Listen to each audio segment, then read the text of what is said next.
ఇప్పుడు చెప్పబోయే యాక్టర్ ఒకవైపు కామెడీ చేయగలరు, ఇంకొక వైపు విలనిజం చేయగలరు, అలాగే ఇంకొక వైపు ఒక పెద్దగా ఒక మంచి క్యారెక్టర్ని కూడా పోషిస్తూ ఉంటారు చాలా సినిమాల్లో.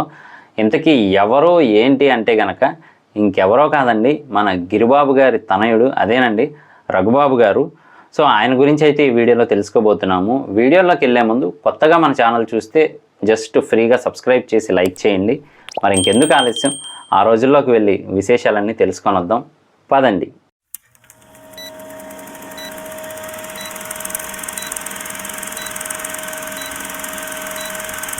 మన రఘుబాబు గారు అదేనండి గిరిబాబు గారి తనయుడనమాట.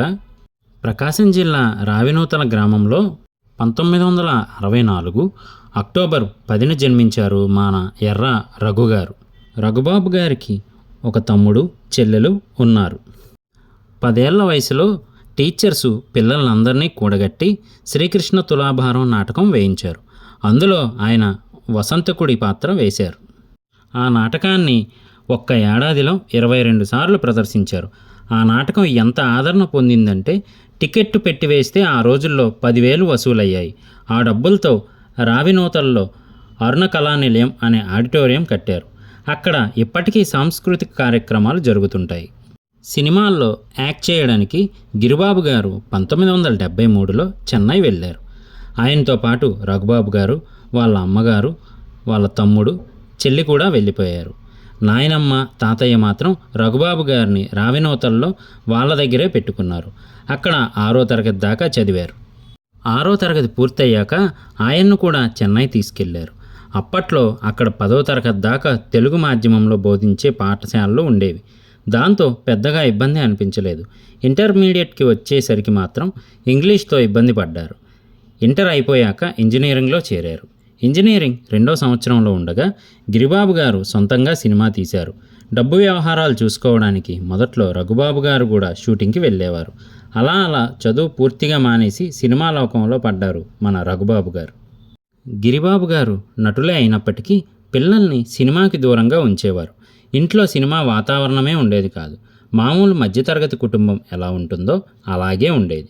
కాబట్టి నటించాలన్న ఆలోచన మొదటి నుంచి లేదు. ప్రొడక్షన్ పనులు చూసుకోవడానికి ఫీల్డ్లోకి వచ్చారు.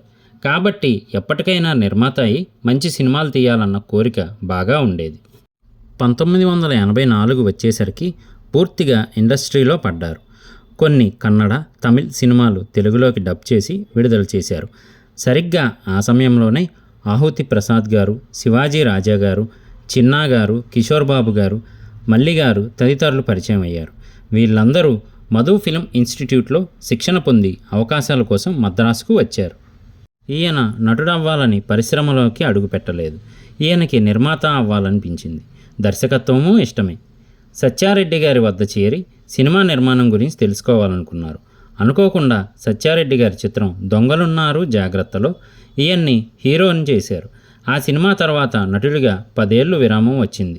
అదృష్టం కొద్దీ మన కృష్ణవంశీ గారు, అదేనండి ఫ్యామిలీ సినిమాలు ఎక్కువగా తీస్తూ ఉంటారు కదా, ఆయన దృష్టిలో పడడంతో ఈయన జాతకమే మారిపోయింది. మురారిలో మంచి పాత్ర ఇచ్చారు. అందులో ఓ మూర్ఖుడి పాత్ర ఇయ్యింది. తను చెప్పేది, ఆలోచించేది సరైనదని వాదించే పాత్ర అది. ఆ పాత్రతో గుర్తింపు వచ్చింది మన రఘుబాబు గారికి. ప్రారంభంలో ఎక్కువగా నెగిటివ్ పాత్రలే వచ్చాయి. గుర్తుండిపోయేది మాత్రం ఆదిలో అదేనండి మన జూనియర్ ఎన్టీఆర్ గారు, వివి వినాయక్ గారు కాంబినేషన్లో వచ్చిన ఆది మూవీ అండి. అందులో గంగిరెడ్డి పాత్ర, దానికి తిరుగులేని పేరు వచ్చింది. బాస్ ఏమన్నా గంగిరెద్దుల తలాడించే ఫ్యాక్షనిస్ట్ పాత్ర. కుర్రాడు ఎలా ఉన్నాడ్రా అని బాస్ నన్ను అడిగితే మంచి బల్లెంలో ఉన్నాడన్నా అంటారు కదా. ఇక ఆ తర్వాత వెనక్కి తిరిగి చూసుకోవాల్సిన అవసరం లేకుండా పోయింది. తర్వాత మళ్ళీ వినాయక్ గారు పిలిచారు. చెన్నకేశవరెడ్డిలో నెగిటివ్ టచ్ ఉన్న పాత్ర. నందమూరి బాలకృష్ణ గారు సెట్లో చాలా ప్రోత్సహించేవారు. ప్రతిదానికి లాభరన్న అంటుంటారు. ఈ మాట మాస్లోకి దూసుకుపోయింది. దాని తర్వాత అడిగోరా లాభరన్న అని అవుట్డోర్లో ఇతన్ని చూసిన జనం కేకేసేవారు. ఏ నటుడికైనా సరే ఇలాంటి ఆదరణే కావాలి.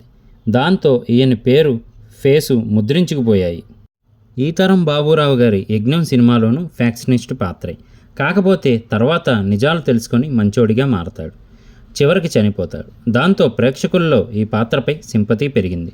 ఎక్కువగా ఫ్యాక్షనిస్టు పాత్రలే వేసినా వేటికవి వేరు. కబడ్డీ కబడ్డీ కూతతో రఘుబాబు గారి నట ప్రయాణం కామెడీ వైపుకు మళ్ళింది. అందులో టీ అమ్ముతుంటారు. ఆ కప్పు టీ అని అరుస్తూ ఉంటారు కబడ్డీ బదులు.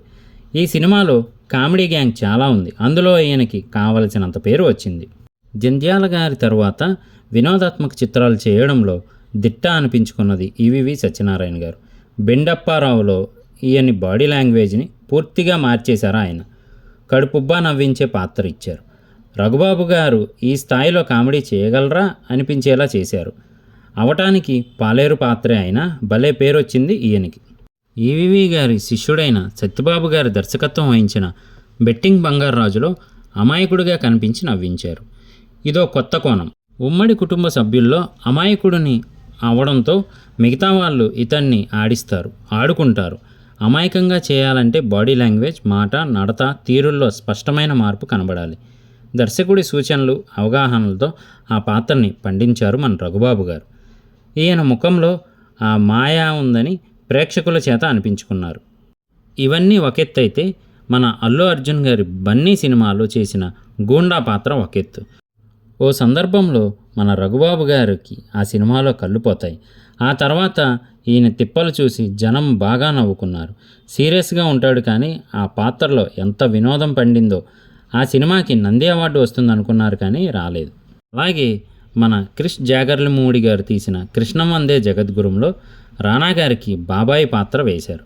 ఓ సందర్భంలో ప్రత్యర్థులు ఇతను నాలుగు కోసేస్తారు. ఆ తర్వాత వచ్చే సీన్లో ఇతని నటన కంటతడి పెట్టిస్తుంది.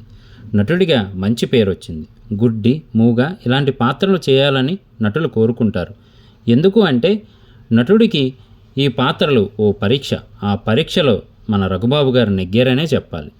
అలాగే సుశాంత్ గారు నటించిన కరెంట్ సినిమాలో జాంపల్లో అమ్మే క్యారెక్టర్ ఇప్పటికీ కూడా విశాఖపట్నం రాజమండ్రి రైల్వే స్టేషన్లో ఇతన్ని కలిసిన వారంతా కరెంటు సినిమాలో జాంపల్లో అమ్ముతురా కదండి, ఆ సీన్ భలే బాగుంటుందండి అంటూ ఉంటారట. అలాగే టాటా బిర్లా మధ్యలో లైలా అనే సినిమాలో దొంగ స్వామీజీ వేషం వేశారు. ప్రజల్ని మాయమాటలతో మోసం చేసి డబ్బులు గుంజేసే దొంగ సన్యాసి. అందులో ఈయన పాపులర్ డైలాగ్ సెదోసే అప్పడం వాడ, ఈ డైలాగ్ ఆ తర్వాత కాలంలో చాలా పాపులర్ అయింది. ఇలా సాగుతున్న జీవితంలో ఇంకొక వెరైటీ క్యారెక్టర్ని కూడా పండించారండి. అదేనండి మన సుకుమార్ గారి జగడం సినిమాలో రామ్ గారికి తండ్రిగా నటించే ఛాన్స్ వచ్చింది. చాలా బాధ్యత గల బరువైన పాత్ర అది. ఈయన కరుకు ఫేస్లోంచి అంత సున్నితమైన హావభావాల్ని మన సుకుమార్ గారు రాబట్టారు.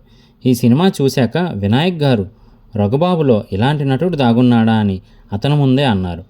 ఇది చూసే మన క్రిష్ జాగర్లమూడి గారు కృష్ణం వందే జగద్గురుంలో అవకాశం ఇచ్చారట.